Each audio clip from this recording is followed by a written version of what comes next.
We all remember playgrounds when we were children, slides, swings and climbing frames. But have you heard of the new playgrounds, which are designed to include things that others might consider junk, like old tires and wooden pallets? Emma discusses this and teach you some new vocabulary. In which country did adventure playgrounds start off after the Second World War? A. France. B. Germany. C. Denmark. Listen to the program to hear the answer. Hello, welcome to Let's Practice English with Emma. What was your favorite game when you were a child? I think my favorite game was skipping with a skipping rope. How about you?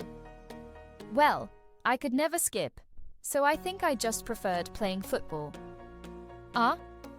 Well, that's a good game to play in the playground. 80 years ago, it was quite common for children in Britain's cities to play in bomb sites, the ruins of houses which had been destroyed in World War II. Today the idea is back in fashion, with kids playing not in bomb sites, but in junk playgrounds, also called adventure playgrounds. In contrast to pre-made playgrounds, where swings and slides are fixed in place, adventure playgrounds provide pieces of building materials for kids to build things themselves.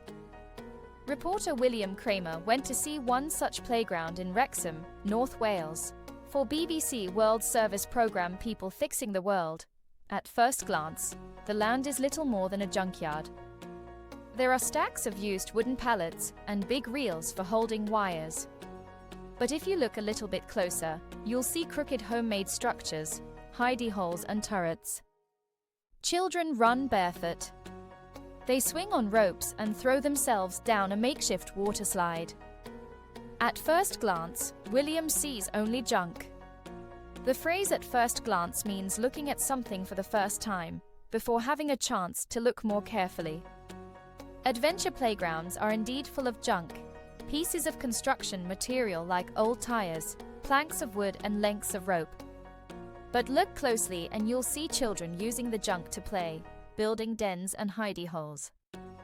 A hidey hole is a small place for hiding things or, in this case, for children to hide themselves. In this episode, we'll be hearing how adventure playgrounds are giving kids the freedom and space to play. As usual, we'll be learning some useful new words and phrases. But now I have a question for you. We know that adventure playgrounds started off after the Second World War, but in which country? Was it A. France, B. Germany, or C. Denmark?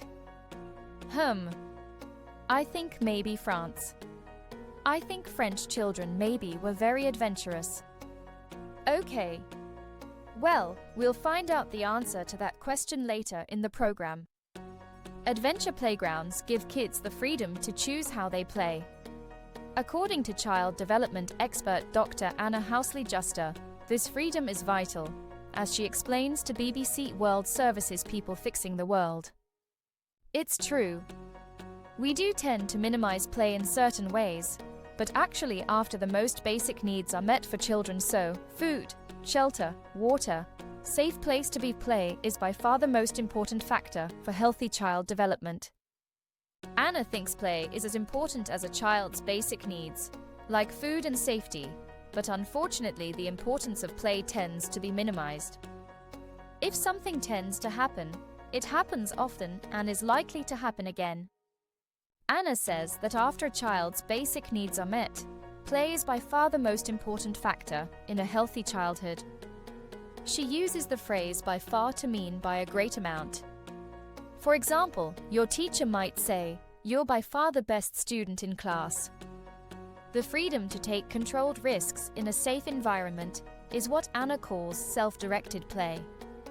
Here, she explains more to Myra Newby, presenter of BBC programme People Fixing the World. So, what you're saying is letting kids play, free play actually, or play on their own and kind of come up with the ideas that's really crucial for their development. It's 100% crucial for their development. What I meant when I said that it's protective is that kids build resiliency, confidence, coping strategies, regulation strategies. So many of the skills that we know lead to healthy human development are developed in play. Myra mentions the importance of free play, and Anna says it's 100% crucial, meaning completely.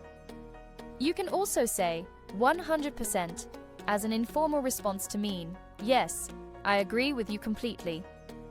Adventure playgrounds have lots of small dangers: hard pieces of wood, sharp metal, nails.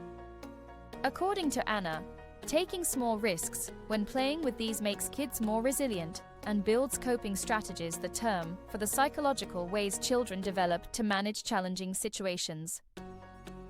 And I think it's time for the answer to your quiz question. Yes, I asked you in which country adventure playgrounds started. You said France, but I'm afraid the correct answer was Denmark. They were introduced by Danish architect Carl Theodor Sorensen. Okay, let's recap the vocabulary we've learned, starting with the phrase "at first glance," when you see something quickly, without a chance to consider it more carefully. A hidey hole is a small place for hiding things in, or hiding yourself in. If people tend to do something, they do it often and will probably continue to do it in the future. The phrase "by far" means by a great amount. Saying 100% means completely and can be used to emphasize a statement or show that you totally agree with it. And finally, coping strategies are psychological ways of managing your emotions in challenging situations. Once again, our episode today is up. Hope to see you there soon, but for now it's goodbye. Goodbye.